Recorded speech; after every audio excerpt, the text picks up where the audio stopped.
성경 말씀 보시겠습니다. 성경 말씀은 잠언 25장 13절 말씀 한 절만 함께 봉독하시기로 하겠습니다. 잠언 25장 13절 한 절만 찾으셨으면 함께 봉독하십니다. 충성된 사자는 그를 보낸 이에게 마치 추수하는 날의 얼음 냉수 같아서 능히 그 주인의 마음을 시원하게 하느니라. 아멘. 올여름은 더워도 너무 덥다. 아까 어느 분이 하신 말씀입니다. 그런데 우리가 24절기로 따지면 지금이 처서입니다. 오늘인가 내일인가가 처서예요. 처서는 더위가 물러간다라는 계절입니다. 그런데 올해는 안 맞을 것 같아요. 아직 더위가 많이 남았을 것 같기 때문에 그렇습니다. 그 이유 중에 하나가 무엇이냐면 음력으로 따지면 오늘이 6월 말일입니다. 내일이 7월 1일이에요. 음력으로 따지면 아직 멀었다. 여름 지나려면. 왜 그러냐면 올해는 특별히 6월 달이 윤달이라 음력으로는 6월이 2번 있습니다. 그래서 오늘이 두 번째 6월 마지막 날 되어집니다. 음력으로. 그러다 보니까 자연스럽게 여름이 길어지는 해가 되지 않을까 싶습니다. 그것 아니라 할지라도 우리는 자연적인 환경 문제가 많이 바뀌고 변해서 앞으로 점점 더 더울 것이다 라는 생각은 우리 모두가 하고 있습니다. 그래서 어느 기상학자는 이렇게 말을 했습니다. 앞으로 모든 여름 중에 올해가 가장 시원하다고, 앞으로는 점점 더 더워질 것이다 라는 겁니다. 그러다 보니까 찬물이 생각나고요, 얼음물이 생각나는 계절입니다. 오늘 본문 말씀은 우리가 잘 아는 말씀이에요. 어느 성경학자는 이렇게 말합니다. 잠언은 우리에게 흥미진진한 내용은 되지 못하는데 이 잠언은 우리로 하여금 경건의 옷을 입게 한다. 잠언의 말씀을 마음에 새기고 살아가면 우리가 잠언 말씀이 재밌거나 신나거나 흥미진진하진 않아도 저절로 경건한 사람이 되어지는데 일조를 한다라는 것입니다. 맞는 것 같아요. 잠언은 한 절 한 절이 우리에게 은혜의 말씀이고요, 정말 주 앞에 우리를 바로잡아가며 세워가는 말씀입니다. 특별히 오늘은 13절 말씀 한 절을 통해서 충성된 사자라는 제목으로 말씀을 생각해 보면서 은혜를 나누고자 합니다. 여기서 충성된 사자라는 것은요, 원문으로 놓고 보면 충성된 사신이라고 말하는 게 맞습니다. 오늘날로 말하면 대사, 미국 대사, 일본 대사, 대사 파견하는 것처럼 그 대사를 이야기하는 것이에요. 이 자리에 있는 우리 모두가 하나님 앞에, 사람 앞에 충성된 사자 되기를 원합니다. 문제는 우리가 충성된 사자가 되고 싶어도 충성된 사자가 되지 못하는, 마음은 그런데 삶에서는 그러지 못하는 우리의 모습을 볼 수가 있습니다. 내가 하나님 앞에, 사람 앞에 충성하며 살아야지 하는데도 나도 모르게 그게 잘 안 돼요. 애쓰는데도 생각만큼 되어지지 않습니다. 그래서 오늘은 어떻게 해야 충성된 사자가 될 수 있는가 생각해 보고요, 충성된 사자가 되어질 때 어떤 결과가 나타나는가에 대해서 말씀을 생각해 보려고 합니다. 첫 번째, 우리가 충성된 사자가 되기 위해선 나를 보내신 분이 누군 줄 알아야 됩니다. 충성된 사자는요, 사실은 보내는 사람이 있습니다. 우리나라 대사는 다 대통령이 임명해서 외국의 대사들을 보냅니다. 대통령이 임명하지 않은 사람, 대통령이 보내지 않은 사람은 대사가 되어줄 수 없어요. 우리가 1차적으로 솔로몬은 자기가 왕이니까 다른 나라에 이런저런 사신들을 보낼 때 자기가 결정해서 보냈을 거예요. 그런데 본문은 솔로몬 자신이 성도들을 향해서 우리를 사신으로 보내는 게 아니라 우리를 보내시는 분은 하나님이심을 우리는 알아야 됩니다.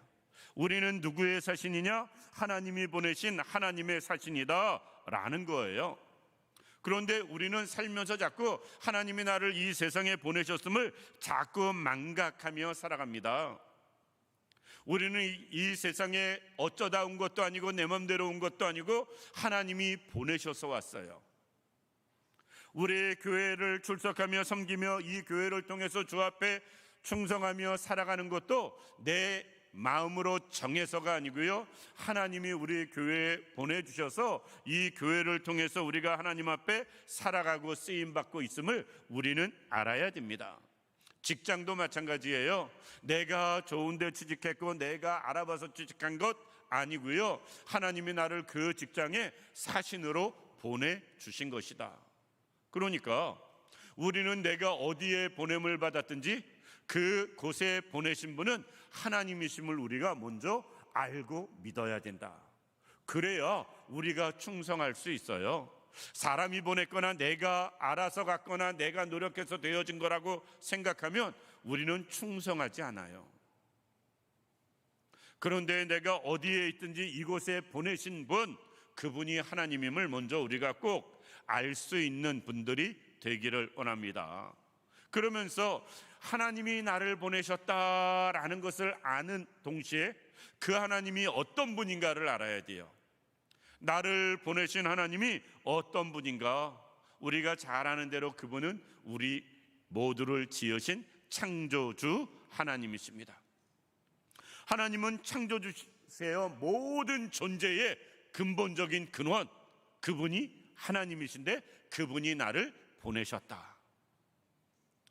우리를 보내신 하나님은 어떤 분인가? 우주 만물을 다스리시고 통치하시는 하나님이십니다. 내가 어디에 보냄을 받았든지 상관없이 그곳에 나를 보내신 분은 우주 만물을 다스리시고 통치하시는 하나님이세요. 그러니까 내가 간 그곳도 다 하나님의 영역 안에 있는 거예요. 하나님의 통치 다스림 안에 내가 그 안에서 보내심을 받았다.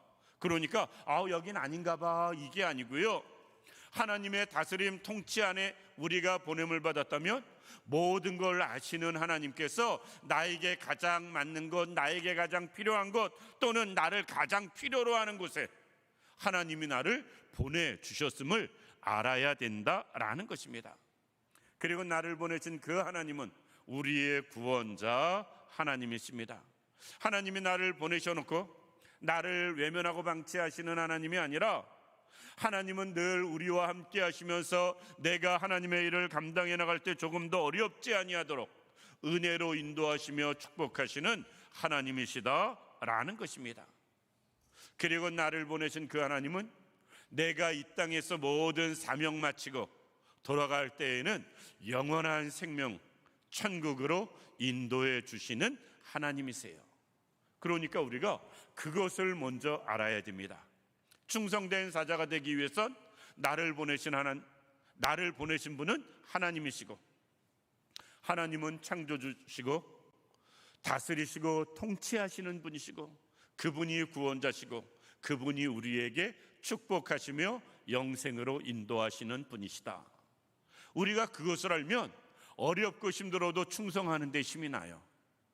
이런저런 하다가 보면 문제가 있어도 우리가 나를 보내신 하나님을 알고 그 하나님의 존재를 우리가 깨닫는다면 어떤 어려움 가운데서도 변함없이 한결같이 우리는 하나님의 사신으로 이 땅에서 살아갈 수 있다라는 것입니다. 따라서 우리가 꼭 기억하시기 바랍니다. 나를 보내신 분은 하나님, 그리고 그 하나님은 창조주, 다스리는 섭리와 주관으로 인도하시는 분, 그리고 우리를 구원하시고 축복하신 분, 그리고 영생을 주시는 분. 이것을 먼저 꼭 기억하고 그 하나님이 나를 보내셨다라는 것을 인식하는 우리들 되기를 원합니다. 두 번째로, 우리가 충성된 사자가 되기 위해서는 어떻게 해야 되느냐? 하나님 앞에 올바른 사명이 우리에게 있어야 됩니다. 오늘 본 말씀 보면 이렇게 말씀합니다. 충성된 사자는 그를 보낸 이에게 마치 추수하는 날의 얼음 냉수 같아서. 하나님이 나를 보내셨다면 이제 하나님이 원하시는 일을 행하는 사람이 되어져야 된다. 하나님이 나를 왜 보내셨는지, 뭐 때문에 보내셨는지, 하나님이 나를 향해서 바라는 일이 무엇이고 원하는 일이 무엇인지, 내가 어떤 삶을 살기를 원하시는지 그것을 우리가 바로 깨닫고 행하는 사람 되어져야 된다라는 것입니다. 우리나라는 추수철은 그래도 날씨, 계절이 좀 좋은 계절이에요. 그렇죠? 지금 만약에 이 무더위 가운데 추수하라 그러면, 요새 기계가 추수하니까 좀 낫지만 예전에 직접 벼 가지고 직접 타작하는데 한여름이라면 정말 생각만 해도 끔찍합니다. 그런데 팔레스타인은 추수할 때가 제일 더울 때예요. 이스라엘 그 땅은 날이 더워가지고 쉽게 이야기해서 한창 더울 때 추수를 해야 됩니다. 그러니까 추수할 때 추수하는 사람들이 얼마나 힘들겠어요. 성경이 기록될 때 제대로 된 기구가 있겠어요? 기계가 있겠어요? 거의 몸으로 다 때우며 해야 되는 추수인데 그 추수하는 게 얼마나 힘들고 더웠겠어요. 그럴 때 추수하는 사람들에게 간절히 필요한 것, 시원한 냉수. 사실 그때는 얼음물이 있었을지도 솔직하게 의문입니다. 의문이에요. 얼음을 모르진 않을 거예요. 왜? 팔레스타인, 이스라엘 그 가나안 땅 맨 꼭대기 북쪽, 우리나라로 굳이 이야기하면 백두산 위치에 레바논 그 지역에 헐몬산이 있고, 그 헐몬산 맨 꼭대기에는 만년설이 있습니다. 지금도 그 물이 내려와서 녹아서 내려와서 흐르는 것이 요단강이 되어지는 거거든요. 그 헐몬산이 없다면, 그 헐몬산이 높아가지고 눈이 쌓인 게 없다면 요단강 마르는 건 잠깐일 겁니다. 그러니까 그들도 얼음을 알고 눈을 알고 뭐는 알았을 거예요. 그럼에도 불구하고 일반 사람들이 얼음을 구경하는 것은 하늘에서 별 따기다. 왜? 헐몬산에서 얼음 가지고 와봤자 오다가 다 녹아버려요. 요즘처럼 냉장고가 있는 것도 아니고 정말 얼음이 귀했을 겁니다. 정말 얼음이 있어서 만약에 여름에 얼음 한 조각이라도 먹을 수 있으면 그들은 신천지를 경험할 정도로 그것이 굉장히 귀했을 거예요. 요즘 우리 어렸을 때 캐끼나 하드, 그 깨끼 장사들 이렇게 통에, 아이스박스 통에 깨끼가 담아가지고 우리 어렸을 때 팔러 다닌 분들, 요새 애들 그거 주면요 불량식품이라고 먹지도 않을 거예요. 불량식품이라고 안 먹을 겁니다. 근데 우리는 없어서 못 먹었잖아요. 우리 때만 해도, 불과 50년 전만 해도. 그러니 2000년 전에는 얼마나 그게 귀했겠어요. 얼마나 귀했겠습니까? 그런데 우리가 하나님 앞에 하나님이 주신 일을 감당해 나가면서 살아갈 때 하나님의 마음이 그렇게 우리를 귀하게 보시고 좋게 보시고 아름답게 보신다라는 겁니다. 나에게 맡긴 일이 무엇이든지 간에 그것을 내가 잘 감당할 때 하나님은 우리를 통해서 그렇게 좋아하신다라는 것입니다. 성경에 보면 여러 사람들이, 즉 보냄을 받은 여러 사람들이 주인의 마음에 흡족하게 만든 사람들이 있어요. 우리가 성경에서 찾아보면 창세기에는 창세기 24장에 보면 아브라함이 그의 늙은 종 엘리에셀을 이삭의 부인을 찾아오라고 보냅니다. 그런데 그 엘리에셀이 하는 모든 일을 놓고 볼 때 아브라함이 얼마나 좋았을까, 얼마나 기뻤을까, 그 이야기를 들었을 때 그 종이 얼마나 귀하게 여겨졌을까 싶을 만큼 엘리에셀은 아브라함이 시킨 그 일에 최선을 다해서 이삭이 결혼하게 되는 리브가를 먼 땅에서부터 구해서 돌아오는 모습을 볼 수가 있습니다. 리브가를 만나놓고 리브가에게 상황 이야기를 하고, 우리 쉽게 이야기해서 주인의 아들 색시로 갈 거냐 말 거냐 물어봅니다. 리브가가 생각해보고 집에 가서 의논해보고 그리고 같이 집에를 갑니다. 그런데 그 집에서 베푸는 음식도 먹질 않아요. 종은 엘리에셀은 내가 먼저 주인이 명령한 것을 다 일을 해야, 모든 상황을 아뢰고 답을 받아야 그래야 내가 밥을 먹겠다라고 이야기를 하거든요. 주인이 시킨 일에 전념하는 모습을 볼 수 있다. 그러니 아브라함이 그 종이 얼마나 귀했겠어요. 그런데 창세기 앞에 보면 그 엘리에셀을 향해서 이렇게 이야기합니다. 이삭을 낳기 전에 하나님 앞에, 하나님이 이제 나는 늙었고 후사도 없으니까 내 후사는 다메섹 사람 늙은 종 엘리에셀입니다 라고 이야기를 해요.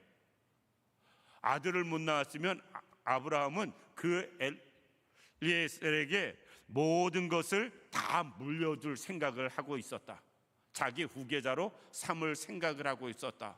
어느 정도로 아브라함 마음을 기쁘게 했는지 알 수 있다라는 것입니다. 우리가 하나님 앞에 그렇게 하나님의 마음을 기쁘게 일하는 분들 되기를 원합니다.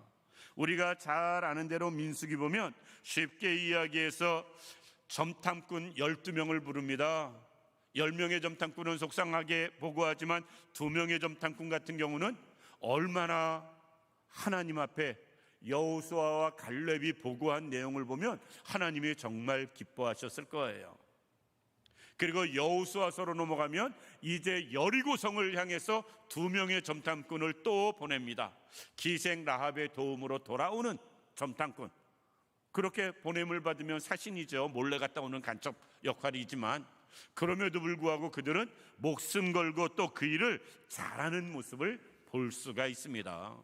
사도행전 10장에 보면 고넬료가 나오는데 우리는 고넬료와 베드로에 대해서 너무 집중하기 때문에 그냥 생각지도 않고 지나가는 사람이 있어요. 그게 누구냐면 고넬료가 보낸 종이에요.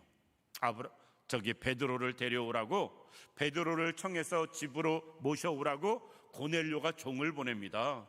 그래서 그 종이 요바로 가서 베드로를 찾아서 베드로에게 상황 이야기를 하고 고넬료 집으로 데리고 옵니다. 그런데 우리는 그 종들이 한 일은 관심도 없어요. 고넬료하고 베드로만 생각을 합니다. 그런데 만약에 그 종들이 그 사신의 역할을 안 했다면 그들의 만남은 이루어지지 못했다. 우리가 하나님 앞에서 그런 분들 되기를 원합니다. 수요일 날 빌립보서 하는데 빌립보서가 로마에 있는 사도 바울이 빌립보 교회 성도들을 위해서 기록한 말씀인데 그 성경을 어떻게 전달하느냐?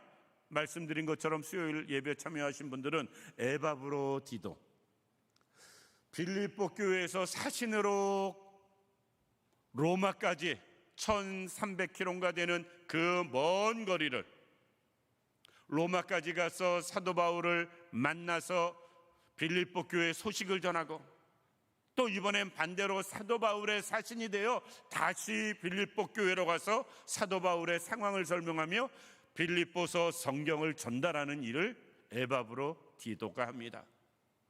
성경에 우리가 별로 중요하게 생각하지 않고 많은 사람들이 가볍게 지나가지만 에바브로디도에 대한 기록이 여러 번 나옵니다. 그런데 매번 칭찬하는 모습으로 나와요. 매번 인정하는 모습으로 에바브로디도에 대한 기록이 나옵니다. 좋은 사신의 역할을 감당했다. 우리도 그럴 수 있기를 원합니다. 하나님이 우리에게 사자, 충성된 사자가 되기를 원하세요. 이런저런 곳에 우리를 보내셨고요, 그 보내심을 통해서 우리가 하나님 앞에 사명을 받은 사람입니다.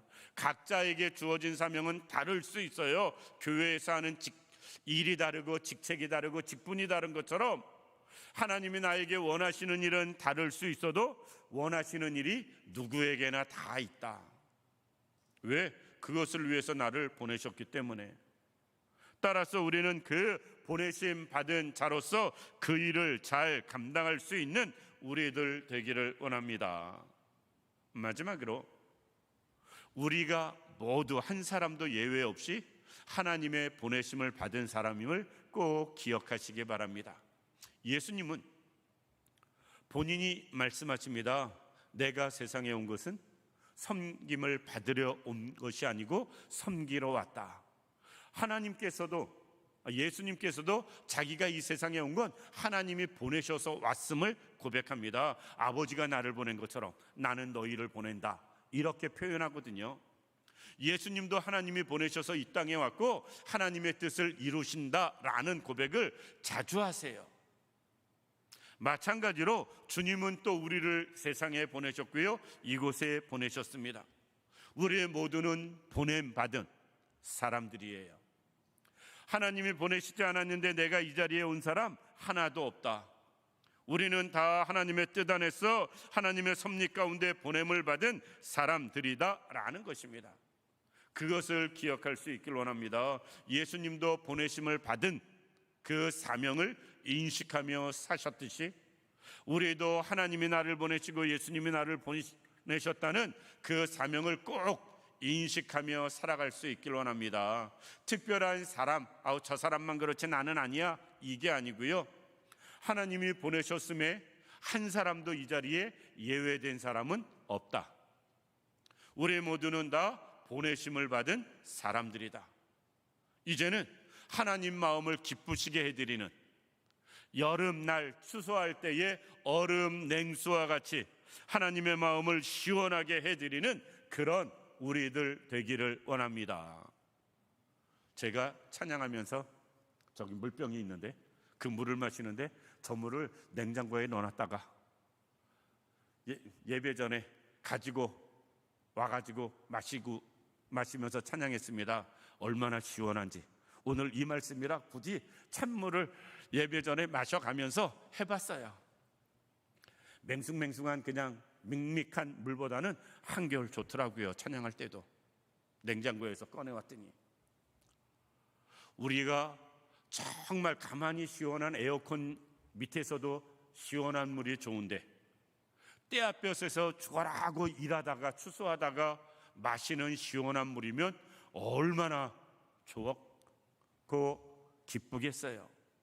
우리가 하나님 앞에 그런 존재 되기를 원합니다. 하나님 앞에 그런 기쁨을 드릴 수 있도록 나를 보내신 분이 하나님, 그리고 그 하나님은 창조주 하나님, 구원자 하나님, 그리고 다스리시고 역사하시고 주관하시는 하나님, 그리고 우리를 구원하시고 영생 주시는 하나님을 꼭 기억하셔서 그분의 사자 되어진 것만으로도 우리는 할렐루야 해야 되고요, 정말 감사할 줄 알아야 되고요, 그리고 그 하나님이 나를 보내실 땐 분명한 이유 목적, 그것이 있다는 것을 깨닫고 그 하나님이 나를 보내신 이유 사명을 잘 감당할 수 있는 우리들 되기를 원합니다. 성경에 기록된 아브라함의 종처럼, 모세가 보낸 그 점탕꾼 2명과 여호수아와 갈렙처럼, 말씀드린 것처럼 에바브로디도처럼 정말 주인의 마음을 기쁘게 해드릴 수 있는 그런 일꾼들 되기를 원하고요, 단 한 사람도 여기에 예외 없음을 꼭 기억하시고 이제는 충성된 사자가 되어서 하나님의 마음을 기쁘게 해드리며 살아갈 수 있는 우리 모두가 되기를 주님의 이름으로 축원합니다.